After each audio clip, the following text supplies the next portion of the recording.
Good morning, Dr. David Johnson here from the Back Pain and Functional Movement Training Centre up here at our office at the Sunshine Coast today. So got a few moments to spare in between patients. So I thought I'd make a quick video that addresses a recurring question that's been coming up this week. And that is from patients who say to me, what can I do now? Okay, I'm much better than I was in regards to my back pain or my sciatic pain or nerve root compression pain. I'm not 100% yet,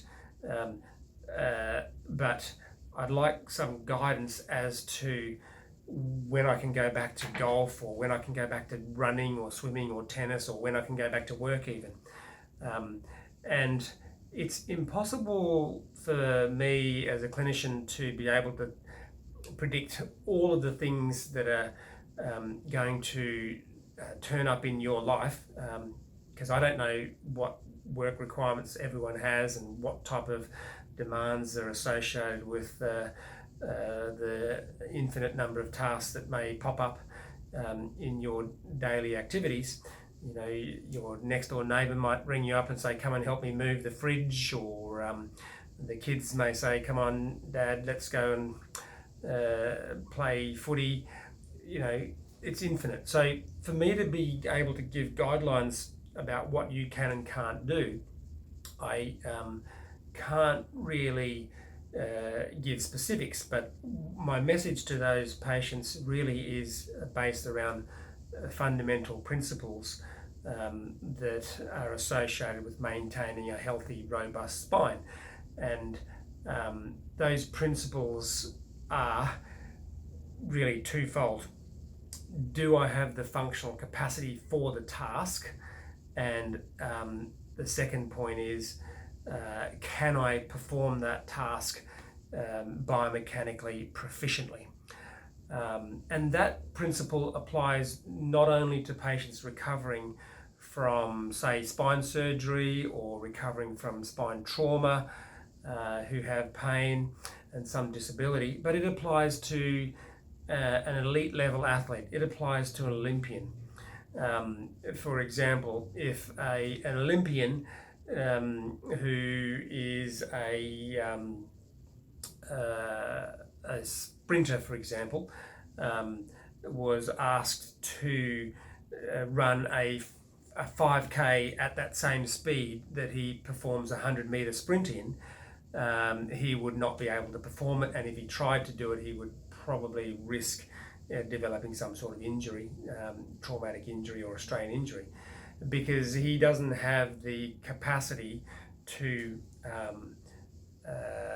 perform that task with that level of intensity. Just say you can swim 500 meters in an Olympic pool, and someone asks me to swim to the local Old Woman Island out here at Maroochydore, I'll probably drown because I don't have the capacity to engage in that physical task, and so therefore I'll be injured. So number one principle is, do I have the functional capacity to do the task that's being demanded of me? And then the second principle is, say I feel as I do have the capacity to do the task, can I perform that task biomechanically proficiently? And usually that's within your control, and whether you have mastered the movement points of performance that our Functional Movement Training Centre NeuroHab program has taught you. And that's why NeuroHab is so important for patients who are recovering from either spine surgery or who have had an injury, may not have required surgery but participated in the NeuroHab program, so that they understand what it means to move well and what the definition of good movement is, so that when they are faced with a task to engage in, that they can perform the task biomechanically proficiently. And if they have the capacity to do the task, then we can be pretty sure that that activity can be undertaken in those early stages during your rehabilitation. So that's how I want people to conceptualize the answer to those type of questions is twofold. Am I going to do this task biomechanically proficiently as taught to me by NeuroHab? And the second thing is, do I have the functional capacity at this moment to do that task? And if the answer to both of those is yes, then yeah, you can do it. So if your neighbour rings you up and says, help me move this piece of furniture, or I have to move house, or I'm going to stack the trailer with a whole heap of boxes, as long as you can do it well and move proficiently and have the capacity for it, then you're safe to do it. Okay, so hope that answers some of those questions for people out there that may be thinking the same thing.